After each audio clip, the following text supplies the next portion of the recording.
This episode of Talk Your Book is proudly brought to you by Honan, providing a complete range of insurance, risk, and financial solutions. Yeah. Fundies called me up, told me to take a look, but stay stubborn as bulls and talk their own book. Get the money, get the money, get the money. Well, Michael Goldberg, thanks very much for coming back on Talk Your Book. I know which stock and what topic we're going to talk about today, and I know it's in the gold space. Maybe you could start by telling us a little bit about gold and why you like that more broadly, and then we'll get into the stock-specific idea. For sure. Thanks, Chris. Thanks for having me back. It's always a pleasure. So from our perspective, I suppose our attraction to gold is that we see it as an insurance against crazy and instability. And there's certainly a lot of instability going on at the moment, that's for sure. I think what you'll find historically is that there's been two key drivers, or at least that's the way that it's explained, that drive gold prices.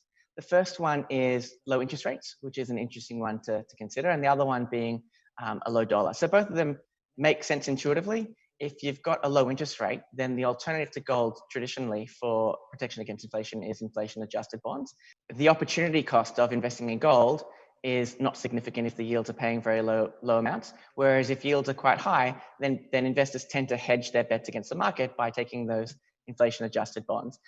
That makes some sense to me. The other one being the low cost of the dollar. It's a little bit more complicated because it also depends in which country you're investing in which country the mines are. But historically, if the US dollar has been weak, then the price of gold in US dollars has been higher. Now, I'm not sure that both of those factors are causative. My suspicion is that, in fact, those are just the effects of the underlying issues, uncertainty, volatility, and obviously all different sorts of market risks that we see.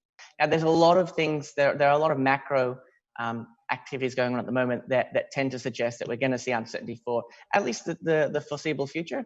And of course, there's also a lot of government action going on right now that could potentially see inflation. I'm not sure in what degree we'll see inflation, but certainly inflation is something we're concerned about on the horizon.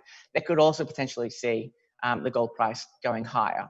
Now, the issue with talking about gold directly as a commodity in terms of holding the actual underlying gold, the physical gold, is that though we've had periods where we've got exceptional returns, from the end of Bretton Woods for the next 20 years, I think it was something like 36% per annum return owning gold, which is exceptional.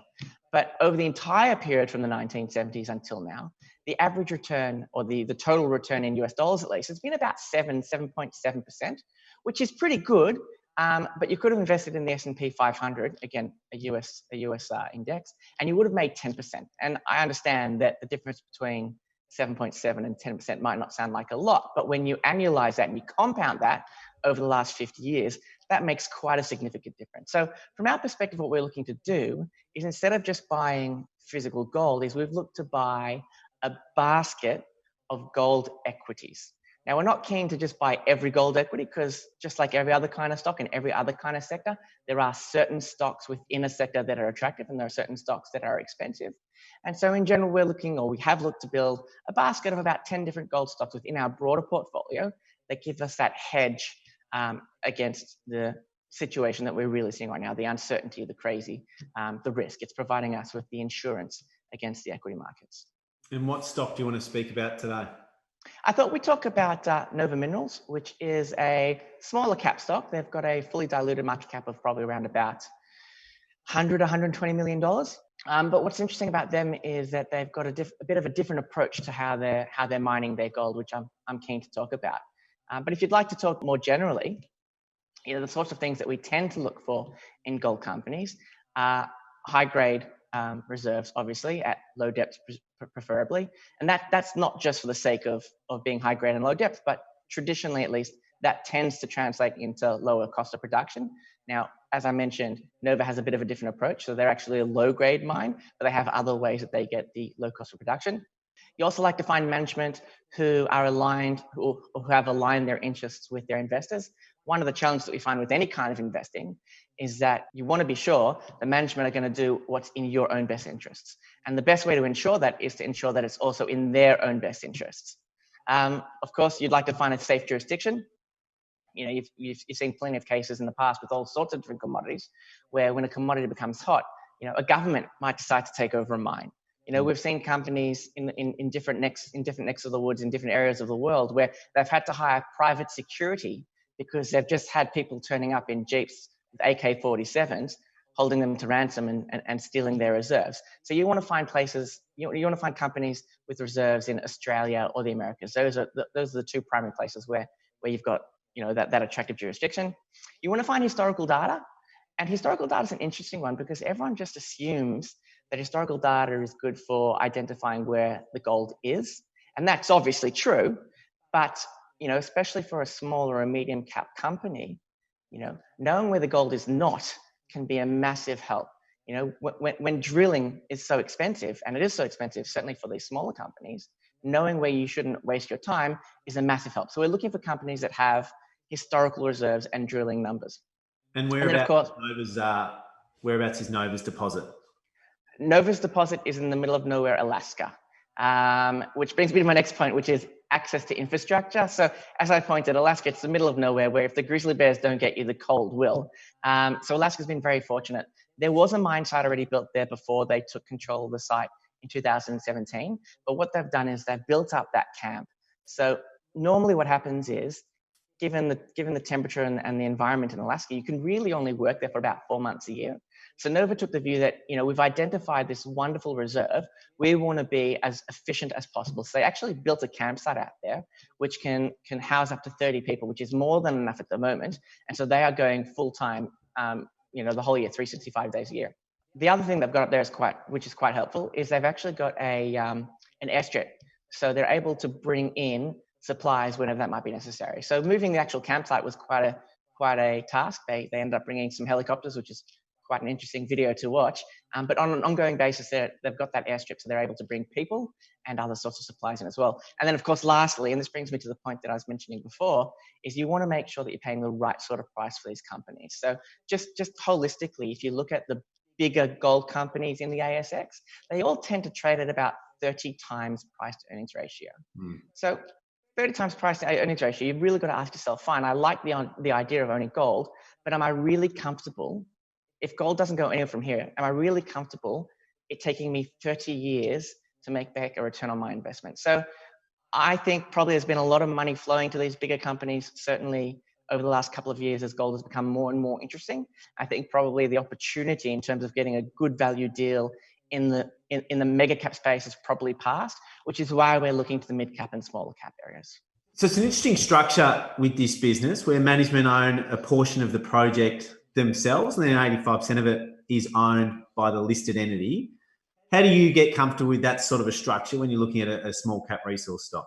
Yeah, look, I mean, my view is it's an imperfect structure. I'd prefer that the entire mine was owned by the company that I own, but I appreciate that from a management perspective, they've backed this particular project. It's not like it's a company with several mines in several different areas. This is their one baby. This is their one project. So at the end of the day, management have exposure to the project of about 25% of the value of the listing, which is quite an investment for management to have in the company. And so I'm quite confident that despite the fact it's not a perfect structure, if you were to ask me from the onset, I'm confident and comfortable that management are fully aligned with our interests and are keen to get this mine up and running. And how much cash is currently in the bank, and how long do you see that being able to last? Okay, so it's a bit of a complicated question because obviously it's a company that's undergoing drilling as we speak, and so they are using up that cash to shore up their reserve and to increase that reserve as well. They do have options which are due to expire in about a month's time that are very much in the money, and if we see those options converted, let's say we saw them all converted today, that have in the vicinity of about $15 to $20 million worth of cash. So that's a good position to be in, given that, again, it is at the moment at least a one project company, just started running 2 drills and looks like it's got some very, very good prospects in that area. And I think you touched on earlier, but key to the project to me seems to be the fact that it's a really low grade deposit, but they've got a lot of gold in the ground and they plan to use heap leaching to process that gold.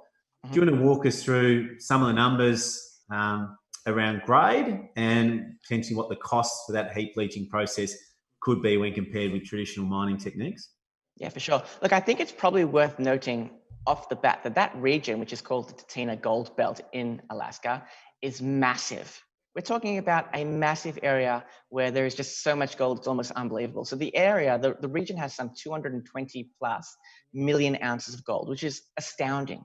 You know, one of their nearest neighbors is a mine site called Pebble. They have 107 million ounces of gold. That makes them the single largest gold mine in the world. So you've got to understand, coming in, we're not talking about a little site in the middle of nowhere. We are talking about the middle of nowhere, but this is a massive, massive reserve. This is an area that is just filled with gold.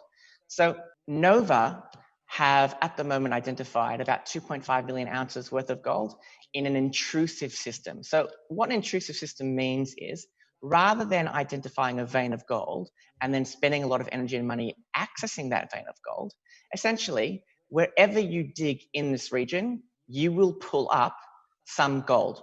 So while the truth is, as you pointed out, that they are talking about only about 0.5 gram per ton, the cost of bringing that out of the ground is exceptionally low, right? So if I put it into some perspective for you, if you find a vein of gold, you need to dig your way down to it.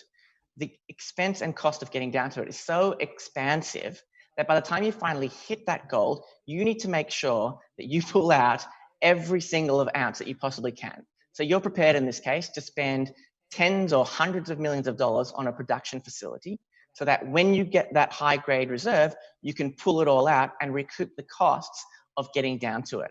With an intrusive system, like I said, there's no real heavy cost getting down to it because everywhere you dig, you're going to come back with some gold. So the process they have to undergo is much, much cheaper because they haven't sunk all of this cost into accessing the gold. So what they've built is something called a heap leach pad, which essentially means you build a pad out of some pipes and you feed some chemicals, some leach through those pipes, and you sprinkle some of the leach on top. And through a chemical reaction and through gravity, what happens is you basically get about 75% of the gold fall out to the bottom of this pile of dirt that you've built, and you can access that gold very, very simply. So again, the cost of producing here is exceptionally low. And if you compare it to some of their neighbors, like the Fort Knox mine, which is just north of the project, which also has an intrusive system and very similar rock formations, they are running at about $750 per ounce of gold. And when you take into consideration that the price of gold at the moment is about $17.20, the margins there are tremendous. So again, you're right. It's not your traditional mine where you're looking for the high grade stuff. But these mines can be exceptionally profitable. They are just so large and so cheap to process that the upside is just fantastic. And like I said, they've already found 2.5 million ounces worth of gold. They think that just in the region they're currently investigating, which is only one of 15 identified on their side, they think they can increase from 2.5 to around about 7 million. And when Chris gave an interview the other day, he said they're not going to stop drilling until they have at least 50 million ounces from their broader site. So we're talking about a serious reserve here, and the cost of producing it is just so low that it does make it attractive. And so what sort of CapEx numbers have you thrown around will need to be spent for them to eventually get into production? Look, they're not actually talking about getting into production until 2023, 2024. So getting a look at the feasibility studies, there won't be a proper feasibility study until we get much, much closer. But again, as I said, if you compare like for like and you take a look at some of their neighbors, Fort Knox have an all-in cost per ounce of $750 per ounce. So it looks like it'll be quite cheap. The view I've taken is I've tried to get a sense of how much they're likely to process per year and get a sense of how long it's likely to take them to pay that back. So again, it's not quite a PE because they're not currently earnings, but I think it's comparable to a price to earnings ratio. And what we found is they're aiming to process about 100,000 ounces in year one. And by year 3 or year 4, they're talking about getting as high as 200,000 ounces. Wow. So given the cost of production being $750 and given the current price of gold being about $1,700, you've got to make some assumptions about CapEx and OpEx. But it looks like, at least on the surface, this project could have a payback period of 2 to 3 years. 2 to 3 years. Imagine if you could buy a Newcrest on a price earnings ratio of 2 to 3. Now, obviously, I grant you, Newcrest is a much bigger business and they've got lots of projects, so diversification is key. But on the face of things, at least, this seems to be so attractively priced based on their potential that I think the risk of having a single site stock, it stacks up. And so tactically as an investor, when you're in a company with an asset in Alaska, I guess this period of the year is going to be quite busy for them. They're able to drill and they're able to do work. And then there's going to be a large portion of the year where effectively things are in hibernation. How do you see the company being able to manage those lulls throughout the year and I guess keep the market interested in what they're doing if there's a large chunk of time when drilling and works can't happen?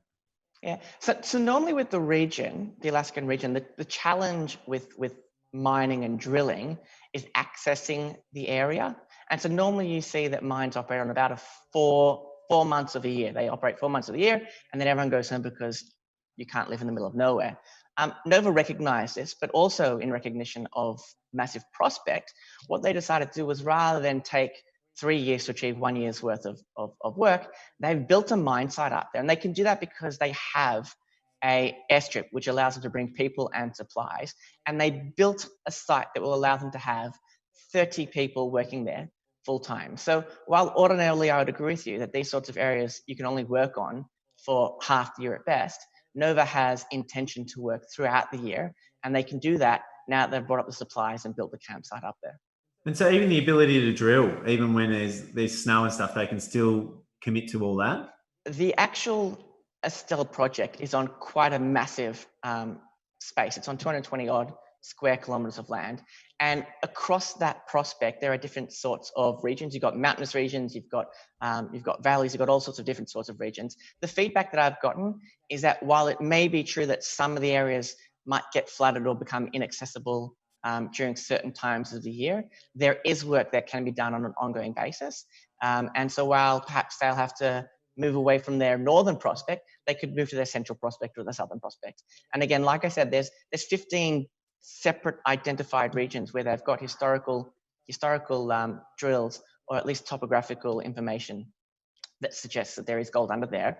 And between the different optionalities, there's plenty of things they can do throughout the year. Great. Well, I reckon it's one of the more interesting gold stories on the ASX. Seeing a company chasing that sort of many million ounces at this market cap is really interesting. So thanks very much for coming on and sharing the story. My pleasure, Chris. Thanks for having me. Thanks, mate. This episode of Talk Your Book was proudly brought to you by Honan, who go beyond a transactional insurance broker to deliver better outcomes for their clients. If you're enjoying Talk Your Book, make sure you subscribe to Chris Judd Invest.